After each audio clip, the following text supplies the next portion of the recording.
Hola, soy la doctora Gloria Estefany Esparza Puente y en este video les hablaré sobre los problemas de la atmósfera y su regulación jurídica internacional. Para ello iniciaré explicándoles qué es la atmósfera y su función y sus tres principales problemas: el cambio climático, el agotamiento de la capa de ozono y la contaminación de la atmósfera. Les contaré en qué consiste cada uno de ellos y los compromisos internacionales que existen para atenderlos. Iniciemos entendiendo qué es la atmósfera. Es la envoltura gaseosa que circunda la Tierra y otros cuerpos celestes.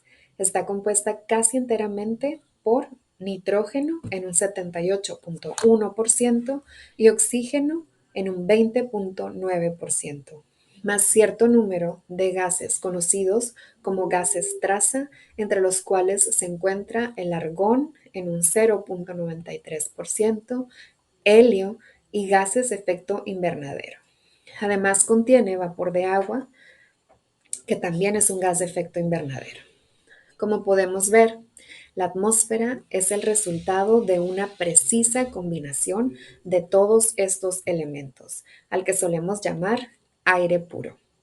Pero la calidad del aire puede ser degradada por la variación significativa de las proporciones en que están presentes sus distintos componentes o por la introducción de otros componentes gaseosos o materia en forma de partículas. A esta degradación se le suele denominar en sentido restringido contaminación atmosférica. Entonces, ¿el planeta tiene una casa de cristal? Nuestro planeta tiene una atmósfera con ciertos gases que retienen parte de la energía solar, permitiendo una temperatura adecuada para la vida. La atmósfera, ese conjunto de gases que rodea nuestro planeta, funcionan como un invernadero natural. Como dijimos, contiene una serie de gases conocidos como gases de efecto invernadero y el principal gas de efecto invernadero es el dióxido de carbono. Y hablando de efecto invernadero, comencemos con el primer problema de la atmósfera, el cambio climático. Para poder entender qué es el cambio climático, es preciso aclarar primero qué se entiende por efecto invernadero. El efecto invernadero tiene que ver con la forma en que la energía solar interactúa con la atmósfera y escapa de ella. Es lo que ayuda a regular el clima del planeta de forma natural. Funciona de la siguiente manera. El Sol irradia calor, algunos rayos logran atravesar la atmósfera, parte de ese calor permanece en el planeta gracias al dióxido de carbono de la atmósfera y otra parte es reflejada de regreso al espacio. Los gases de efecto invernadero desempeñan un rol preponderante en este sistema natural de equilibrio climático, ya que absorben y retienen gran parte de la radiación de onda larga que emite la Tierra, impidiendo que toda la energía enviada por la superficie escape directamente al espacio. Sin este proceso, la energía se liberaría totalmente y la Tierra sería un lugar frío sin condiciones para la vida. Cuando la concentración de gases de efecto invernadero es mayor a la que existe de manera natural, provoca en la atmósfera una mayor retención de radiaciones de onda larga emitidas por la superficie de la Tierra y una menor cantidad de energía liberada al espacio. Esta radiación es reirradiada hacia abajo, calentando entonces la atmósfera cerca de la superficie de la Tierra. En los últimos decenios, las cantidades de gases de efecto invernadero presentes en la atmósfera se han incrementado en una forma drástica, principalmente a las emisiones causadas por el alto consumo de combustibles fósiles, carbón, petróleo, gas, el marcado incremento de consumo de energía, la deforestación y las prácticas agrícolas. La concentración de gases de efecto invernadero aumentó de manera significativa desde la Revolución Industrial, y esto contribuyó a un efecto invernadero intensificado, fenómeno conocido como calentamiento global. El cambio climático ha ocasionado serias consecuencias globales. Lo podemos observar en el fenómeno meteorológico de El Niño. en las manifestaciones atmosféricas extremas, sequías más frecuentes y extensas en algunas partes del mundo, mientras que en otras se presentan lluvias intensas, inundaciones y deslizamientos de tierra, en la desaparición de los glaciares y hielos perpetuos, entre muchos otros, que a su vez están produciendo cambios en la distribución natural de la flora y la fauna, con la extinción de especies y la aparición de pestes, plagas y enfermedades. La respuesta de la comunidad internacional al problema del cambio climático comenzó en la Conferencia de Naciones Unidas sobre el Medio Ambiente y el Desarrollo, también conocida como Cumbre de la Tierra o Conferencia de Río, que se celebró en Río de Janeiro, Brasil, en 1992. De este evento derivó la firma del Convenio Marco sobre el Cambio Climático. Esta convención entró en vigor el 21 de marzo de 1994 y cuenta con una ratificación casi universal. Ha sido ratificada por 196 estados y la Comunidad Europea como región. Su objetivo principal es lograr la estabilización de las concentraciones de gases de efecto invernadero en la atmósfera a un nivel que impida interferencias antropógenas peligrosas en el sistema climático. En 1995 iniciaron nuevas negociaciones, cuando los países se dieron cuenta que los compromisos asumidos para combatir el cambio climático eran insuficientes.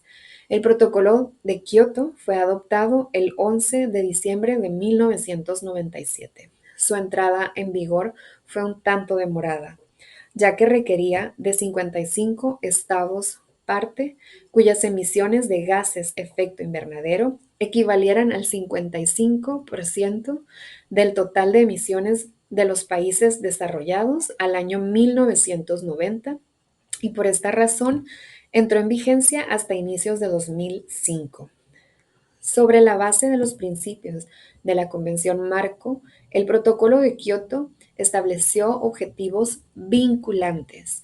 Su principal objetivo era que los países industrializados y en proceso de transición de una economía de mercado, se comprometieran a reducir individual o conjuntamente el total de sus emisiones antropógenas de 6 gases efecto invernadero, por lo menos en un 5% en relación con los niveles de 1990, en el primer periodo de compromiso que comprendía los años de 2008 a 2012.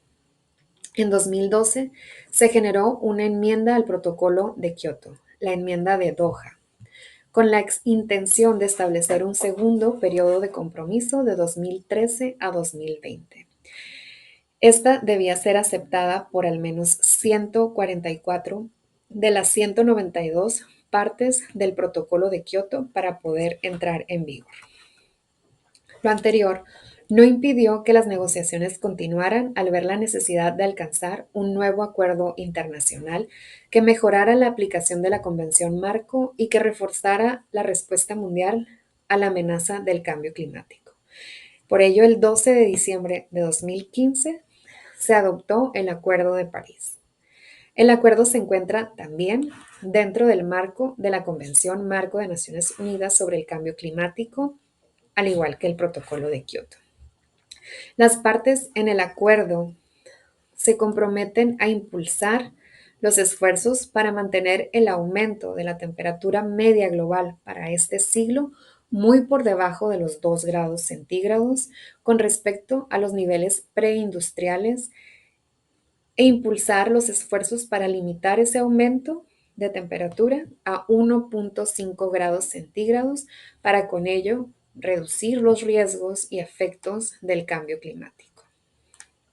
El cambio climático representa una amenaza apremiante y con efectos potencialmente irreversibles para las sociedades humanas y el planeta, y por lo tanto requiere la cooperación más amplia posible de todos los países y su participación en una respuesta internacional efectiva y apropiada con miras a acelerar la reducción de los gases de efecto invernadero. El segundo problema de la atmósfera al que nos referiremos es el agotamiento de la capa de ozono. Este también ocurre como resultado de la introducción de sustancias nocivas en la atmósfera y estas son conocidas como sustancias que agotan la capa de ozono.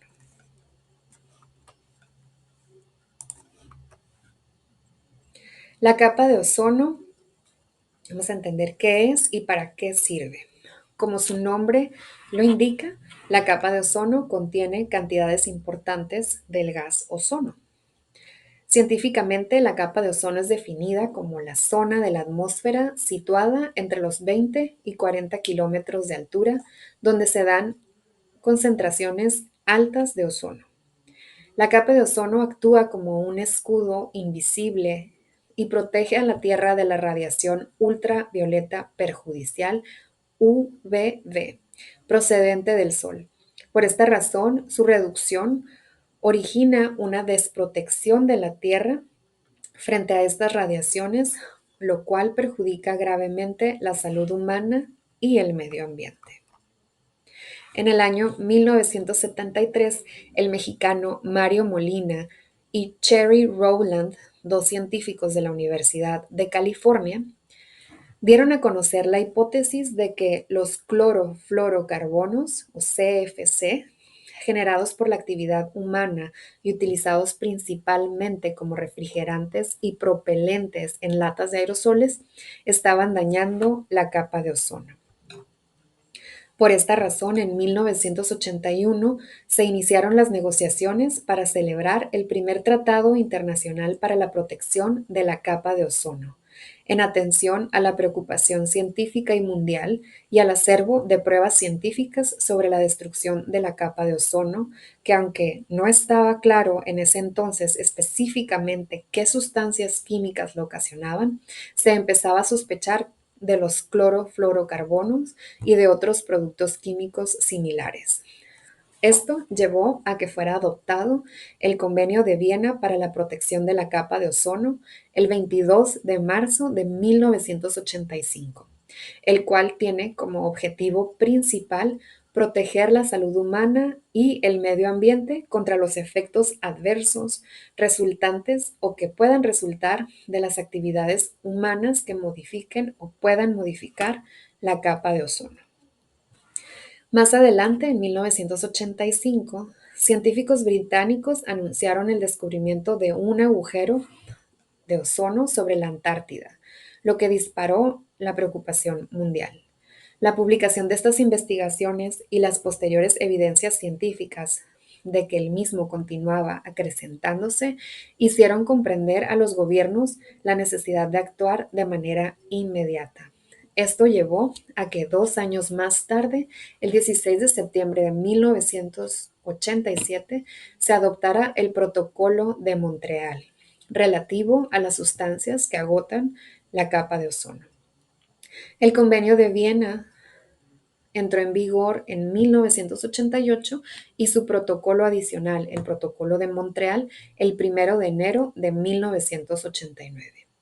Hay que resaltar que ambos alcanzaron la participación universal el 16 de septiembre de 2009 y actualmente cuentan con la ratificación de 197 partes. Son los primeros tratados en la historia del sistema de las Naciones Unidas que logran la ratificación universal. El protocolo, junto con el Convenio de Viena, pueden ser considerados como un gran éxito y un ejemplo satisfactorio de cooperación internacional, debido a que han sido ampliamente adoptados y aplicados, y la producción mundial de clorofluorocarbonos ha disminuido desde el año pico de 1998. Por fortuna, la amenaza a la capa de ozono ha sido en cierto grado controlada gracias a las medidas que se han tomado tanto nacionales como internacionales. Actualmente se han eliminado el 99% de las sustancias agotadoras del ozono que están controladas por el Protocolo de Montreal. En 2010, Todas las partes del Protocolo de Montreal lograron eliminar el consumo y la producción de los clorofluorocarbonos y otras sustancias agotadoras de la capa de ozono. Aunque el daño que se ha causado a la capa de ozono aún no ha sido revertido, gracias a los instrumentos internacionales adoptados y el esfuerzo colaborativo de las naciones de todo el mundo, existe evidencia científica de que la capa de ozono se está regenerando y se espera su restauración para mediados del presente siglo. Sin duda, los esfuerzos realizados por la comunidad internacional para atacar este problema constituyen un ejemplo para el derecho internacional de cómo afrontar la solución de problemas ambientales de carácter global. Finalmente, hablemos del tercer problema de la atmósfera, que es su contaminación. Esta se puede definir como la introducción en la atmósfera por el hombre, directa o indirectamente, de sustancias o de energía que tengan una acción nociva de tal naturaleza que ponga en peligro la salud humana, dañe los recursos biológicos y los ecosistemas, deteriore los bienes materiales y afecte o dañe los valores recreativos y otros usos legítimos del medio ambiente. La contaminación atmosférica se ha convertido en un problema de dimensiones globales, no solo porque ocurre en múltiples lugares y ocasiona lo que suele llamarse contaminación urbana del aire o contaminación regional, sino porque también lo que sucede en un lugar repercute en otros, ya que ciertos contaminantes de la atmósfera pueden viajar incluso de un continente a otro, provocando lo que se conoce como contaminación atmosférica transfronteriza a grandes distancias. Como vemos, existen dos problemas distintos de contaminación de la atmósfera: la contaminación urbana del aire y la contaminación atmosférica transfronteriza a grandes distancias. Hablemos de ambas. Sobre la contaminación urbana del aire, pues cada vez es mayor el porcentaje de población mundial que vive en las grandes ciudades. Por esta razón, la mayor parte de la energía también se consume en ambientes urbanos, debido a la motorización e industrialización que crece a la par del aumento de la población. Aunque las ciudades son elementos clave para el desarrollo de la economía local, nacional e internacional, desgraciadamente estos factores por lo general producen también un deterioro en la calidad del aire al aumentar la contaminación.